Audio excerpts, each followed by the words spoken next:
Imagine a world where a head transplant is possible. Sounds like science fiction, right? But some scientists are working to make it a reality. Meet Dr. Sergio Canavero, an Italian neurosurgeon, and Valeriy Spiridonov, a Russian volunteer. They planned the world's first human head transplant.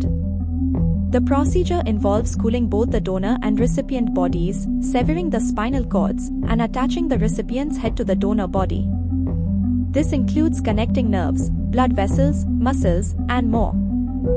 But it's not that simple. The major challenges include reconnecting the spinal cord, potential rejection of the donor body, and severe complications like loss of cognitive function and chronic pain. There are also significant ethical concerns.